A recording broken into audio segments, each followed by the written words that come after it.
પાલનપુર નગરપાલિકાની આજે સાધારણ સભા યોજાઈ હતી, જેમાં બજેટને બહુમતીના જોરે શાસક પક્ષે ગણતરીની મિનિટોમાં મંજૂર કર્યું હતું। ત્યારે વિપક્ષે બજેટની કોપીઓ ફાડી હોબાળો મચાવતા બજેટને બોગસ બજેટ ગણાવ્યું હતું।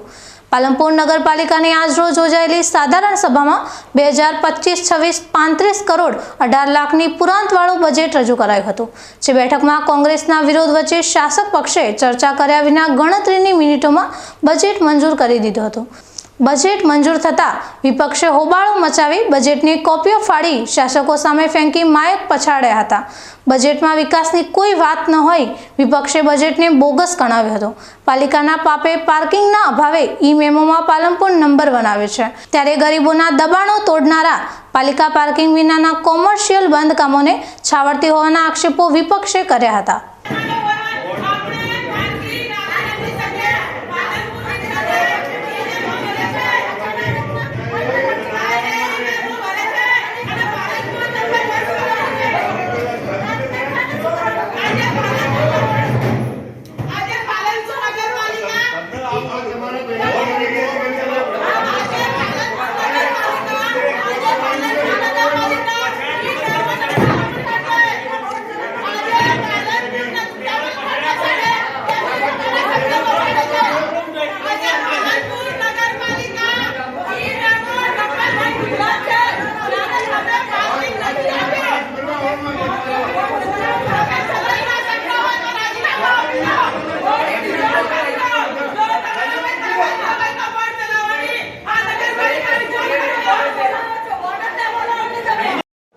આજે પાલનપુર નગરપાલિકામાં 2025-26ની બજેટની મિટિંગ હતી।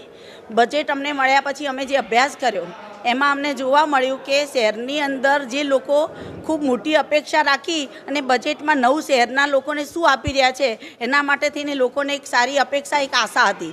મેં બજેટનો અભ્યાસ કર્યા પછી મને જાણવા મળેલ કે આ બજેટની અંદર શહેર માટે થઈ નવું કોઈ જ આયોજન કરેલ નથી।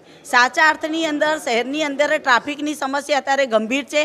શહેરના નગરપાલિકા દ્વારા આ બજેટની અંદર નવા પે પાર્કિંગ, નવા સર્કલ, પાલનપુર શહેરનો જે નવો વિસ્તાર પેલી બાજુ જે છે એમાં કોઈ નવા બગીચા, લાઇબ્રેરી એનું આયોજન થવું જોઈએ એ બિલકુલ લીધેલ નથી। એટલે એ પ્રમાણે બોગસ બજેટ છે। બીજી વસ્તુ કે અત્યારે નગરપાલિકા દબાણના કાર્યક્રમો કરી રહી છે। જો દબાણના કાર્યક્રમ એ માત્ર ખાલી દેખાવ પૂરતા જ કરે છે, એમને જો દબાણ હટાવવા હોય તો પાલનપુર શહેરની અંદર કેટલા એવા કોમર્શિયલ બાંધકામો છે જે ગેરકાયદેસર છે।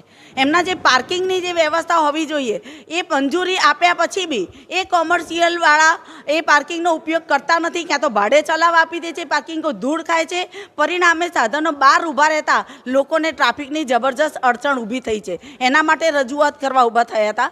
ત્રીજી વસ્તુ કે નગરપાલિકા આખું શહેર અત્યારે ઈ-મેમોની અંદર નંબર 1 આવ્યું છે, તો નગરપાલિકા દ્વારા જે તે વખત જે મંજૂરી આપવામાં આવે છે એ પાર્કિંગ વગરની મંજૂરી આપવામાં આવે છે। હજી સુધી પણ એવા અમારા ધ્યાનમાં એવા કેટલા બિલ્ડિંગો કોમર્શિયલ છે જેની વગર પાર્કિંગ એ નગરપાલિકાએ મંજૂરી આપી દીધી છે। જો એમણે ખરેખર શહેરના હિતની અને આ બજેટની અંદર જે શુભ સંદેશ લખ્યો છે એ પ્રમાણે જો શહેરની ચિંતા હોય તો એ લોકોએ ખરેખર એ રીતે એનું આયોજન બજેટમાં કરવું જોઈએ। એ નથી કર્યું। આજનું બજેટ બિલકુલ બોગસ છે, અમે એને નકારીએ છીએ। અને પ્રમુખ અધ્યક્ષશ્રીએ આ બજેટની રજૂઆત અમે નગરપાલિકાના પ્રતિનિધિ, શહેરના પ્રતિનિધિ છીએ ત્યારે અમારી રજૂઆત સાંભળવી જોઈએ, પણ તે લોકો મંજૂર કરીને અહીંયાથી ઊભા થઈ ગયા છે। જ્યારે પાલિકા પ્રમુખે વિપક્ષને હોબાળાને ટેવવાળો ગણાવ્યો હતો। તેઓએ વિપક્ષના આક્ષેપોનો બચાવ કરતા વિપક્ષના આક્ષેપો લેખિતમાં મળશે તો કાર્યવાહી કરવાનું જણાવ્યું હતું। અવારનવાર એમને કહેવામાં આવ્યું કે ભાઈ બજેટ ઉપરની ચર્ચા કરવી હોય તો પ્રેમથી કરો, હોબાળા કરવાથી કોઈ મજા ના આવે। તમે હરેકના જવાબ આપવા માટે અમે બેઠા છીએ। આપણે બધા સાથે રહીને અને સારી ગામના વિકાસ માટે, ગામના લોકો માટે આપણે ચર્ચા કરીએ, પણ એમને અવારનવાર ટકોર કરવા છતાં પણ એમને હોબાળો ચાલુ રાખ્યો અને આ પ્રકારે એમનો મૂળ એડવાન્સ પ્લાનિંગ હશે એવું મને આજે લાગ્યું।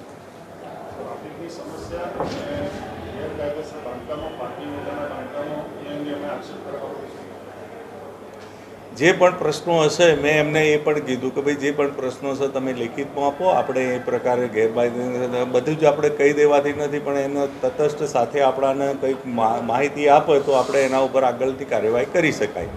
જોકે પાલનપુર નગરપાલિકાના સત્તાધીશો રિયલમાં પ્રજાના સુખાકારીના કામ કરવાના બદલે રીલ બનાવી સોશિયલ મીડિયામાં ખોટા દેખાવ કરી સસ્તી પ્રસિદ્ધિના ભૂખ્યા હોય તેમ ખોટા નુસ્ખા અપનાવી રહ્યા છે. જોકે પાલિકાના સત્તાધીશો કેમેરાની રીલમાંથી બહાર આવી રિયલમાં લોકોની સમસ્યાનો ઉકેલ લાવે તે જરૂરી બન્યું છે.